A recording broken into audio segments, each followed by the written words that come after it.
Good morning students. 8वी स्टँडर्डला science मध्ये आपलं फर्स्ट चॅप्टर कंप्लीट झालेलं आहे. ठीक आहे. Now we are going to start chapter number 2. The name of chapter is health and diseases. ठीक आहे. Health and diseases. तर बघा, हेल्थ दोन पार्ट घ्यायचे. एक पार्ट आहे हेल्थ, दुसरा आहे डिजीजेस. Health and diseases. तर आपण पहिले बघू चॅप्टरचा अर्थ काय आहे. नाव जो दिलेलं आहे त्याचा अर्थ काय. तर या चॅप्टर मध्ये आपण हेल्थ काय हे आपण शिकणार आहोत की हेल्थ कोणाला आपण म्हणतो आणि हेल्दी बॉडी आहे तर कोणती बॉडी हेल्दी आहे. त्याच्यानंतर डिजीजेस, वेगवेगळे टाईपचे डिजीजेस आहेत. आपल्याला माहिती भरपूर टाईपचे डिजीजेस आहेत. तर या डिजीजचे कारण काय आणि त्यांचे सिम्पटम्स काय. सिम्पटम्स म्हणजे काय, लक्षणे. लक्षण किंवा लक्षणे काय हे आपण बघणार आहोत. ठीक आहे. तर आपण सुरू करणार आहोत. पहिला फर्स्ट पॉइंट आपला आहे हेल्थ. ठीक आहे. हेल्थ. आता स्टुडंट्स, मी तुम्हाला जर क्वेश्चन विचारला what is mean by health, तर तुम्ही काय उत्तर देणार. तुम्हाला असं वाटेल की हेल्थ म्हणजे आपलं शरीर बरं आहे, तुम्ही असं सांगणार. बरोबर. म्हणजे आपलं शरीर जो हे बरं आहे किंवा आपल्या शरीरात कोणतीही डिजीज नाही किंवा आपल्याला आजार नाही आहे कोणते, तर आपण याला काय म्हणतात की आपली बॉडी किंवा आपण हेल्दी आहे. ठीक आहे. याला हेल्थ. तर मग सायन्स मध्ये हेल्थ हा याची जो टर्मिनॉलॉजी आहे याची डेफिनेशन काय, आपण हेल्थला कसं डिफाईन करू शकता. तर याचे आपण कसं डिफाईन करू शकता. तर हेल्थची डेफिनेशन तुम्हाला दिलेली आहे की health is a complete physical, mental and social well-beingness and absence of any disease is called as health. हा लक्षात मी काय सांगितलं पहिले. ठीक आहे. तुम्ही बघून घ्या. Health is a complete physical, mental, social well-beingness and absence of any disease. ठीक आहे. absence of any disease. तर मग हा जे डेफिनेशनचा आपण अर्थ समजून घेऊ. काय a complete physical, mental. Physical म्हणजे काय, शारीरिक. मेंटल म्हणजे आपली मानसिक आणि सोशियल. ठीक आहे, सामाजिक.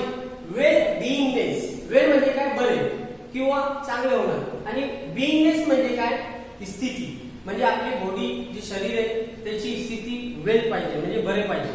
लक्षात. आणि आपल्या बॉडीमध्ये कोणतेही आजार नाही पाहिजे, म्हणजे absence of any disease is called as health.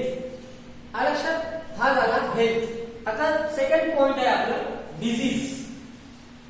Second point आहे डिजीजेस. ठीक आहे. डिजीजेस. आता आपण डिजीजेस कोणाला म्हणतो. तर समजा आपण दररोज शाळेला जातो. ठीक आहे. किंवा आपण कामाला जातात वडील. पण एका दिवशी जर समजा आपल्याला सर्दी किंवा खोकला झाला, ठीक आहे, किंवा ताप आला, तर आपण कामाला जात का नाही, शाळेत जाता येत का नाही. पण हा का झाला, आपल्या बॉडीमध्ये काहीतरी चेंज झाला. लक्षात. म्हणजे आपल्या बॉडीचं टेम्परेचर नॉर्मल होतं, आपला फीवर आला, ताप आला, म्हणजे आपल्या बॉडीचं टेम्परेचर वाढलं. म्हणजे हे काय झालं की आपल्या बॉडीमध्ये काहीतरी चेंज झालेलं आहे. किंवा आपण याला असं सांगू शकता की आपल्या बॉडीमध्ये काहीतरी डिस्टर्बन्स झालेलं आहे. लक्षात. डिस्टर्बन्स झालेलं. डिस्टर्बन्स म्हणजे काहीतरी गोंधळ झाला आहे. ठीक आहे. जे म्हणजे जी शरीराची आपली पोझिशन आहे त्याच्यामध्ये काहीतरी बदल झालेले आहे. लक्षात. तर मग आपल्या बॉडीमध्ये किंवा आपलं मेंटली आपल्याला काहीतरी डिस्टर्बन्स झाला, तर ही कंडिशनला आपण काय सांगणार आहे, डिजीजेस. लक्षात. हे तुम्हाला मराठीत सांगतो. आता इंग्लिशमध्ये किंवा सायन्सची टर्मिनॉलॉजीमध्ये डिजीजचे डेफिनेशन काय दिलेले ते आपण बघणार आहोत. तर डिजीजचे डेफिनेशन काय दिले, any kind of disturbance, any kind of disturbances in our body or in physiological or psychological processes is called as diseases. म्हणजे आपल्या सायकोलॉजिकल आणि फिजिकल प्रोसेस मध्ये जे डिस्टर्बन्स झालेले आहे त्याला आपण काय सांगणार आहोत? डिझीजेस. का लक्षात? तर आता डेफिनेशन आपण बघू. Any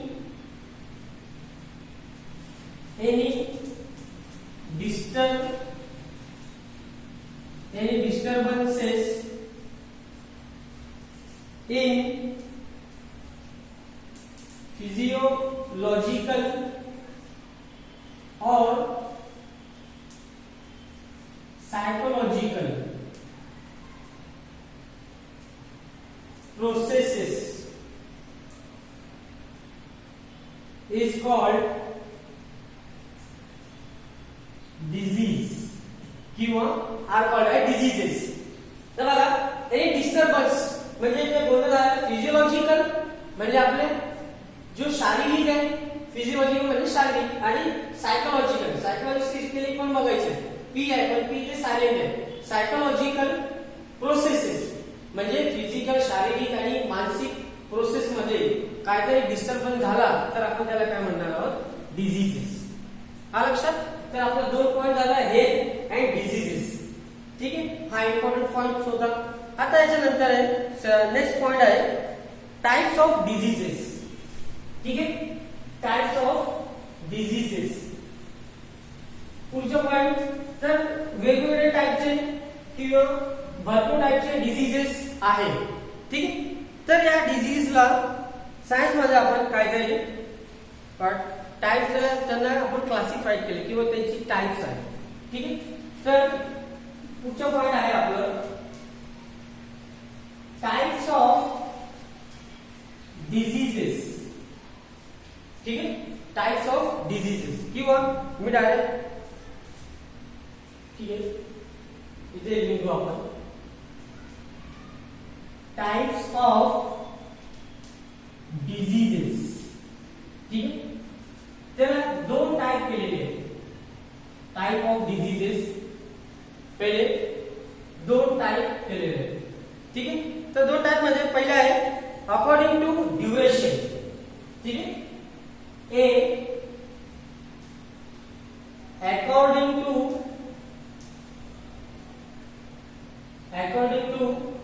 duration. ठीक आहे, अकॉर्डिंग टू ड्युरेशन. दुसरा आहे अकॉर्डिंग टू रीजन. बी दिलेला आहे according to region. According to regions. ठीक आहे, आता बघा अकॉर्डिंग टू ड्युरेशन म्हणजे काय? कालावधी.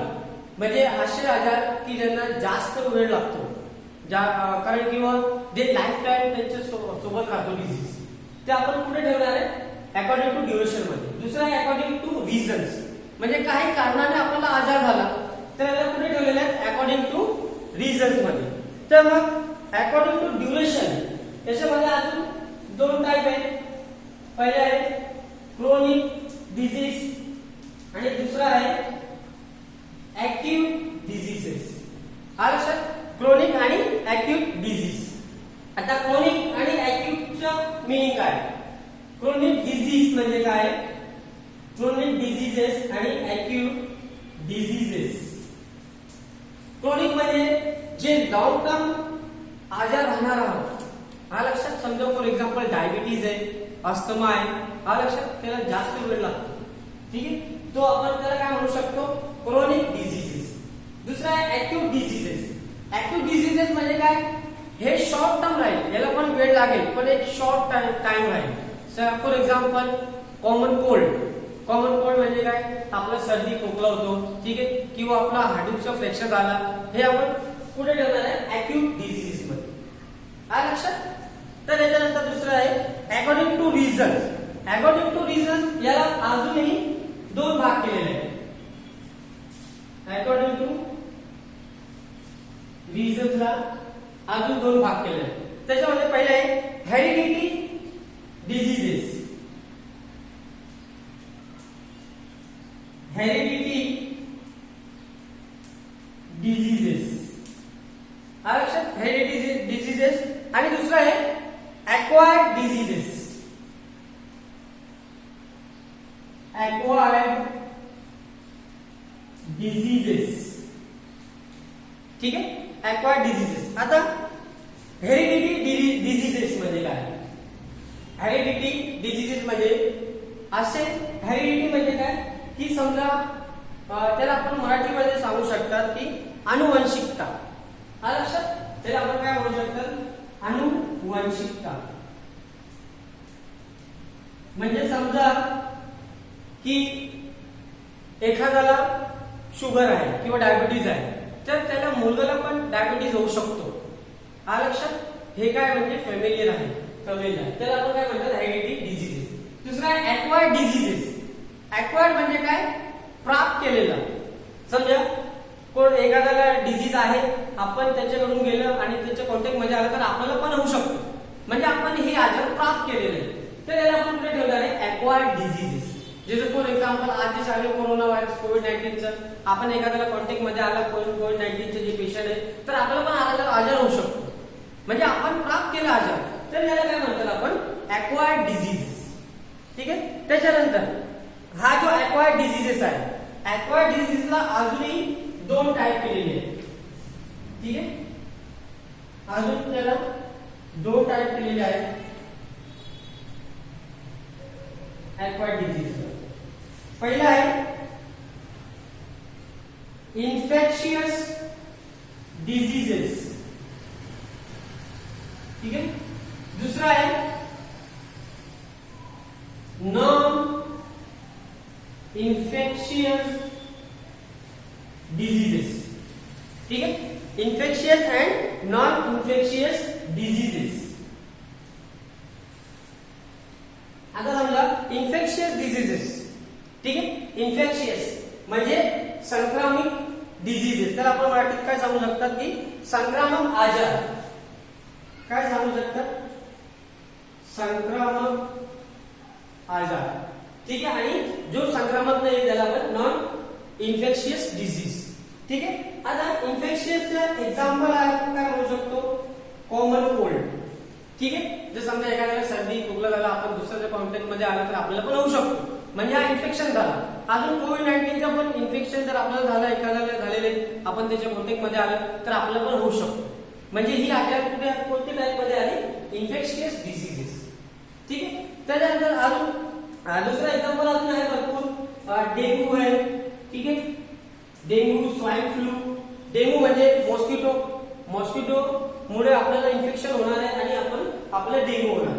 तर non infectious diseases. Non infectious disease म्हणजे काय की आपल्याला इन्फेक्शन म्हणजे समजा एखाद्याला झालेलं आहे, पण आपण त्याला टच मध्ये आला, कॉन्टॅक्ट मध्ये आला, आपण त्याच्यासोबत जेवण केलं, पण आपल्याला होणार नाही. लक्षात, असे आजार जे आहेत त्याला आपण काय म्हणणार आहोत? Non infectious diseases. For example diabetes. ठीक आहे, डायबिटीज किंवा शुगर आपण त्याला म्हणतो, किंवा अस्थमा.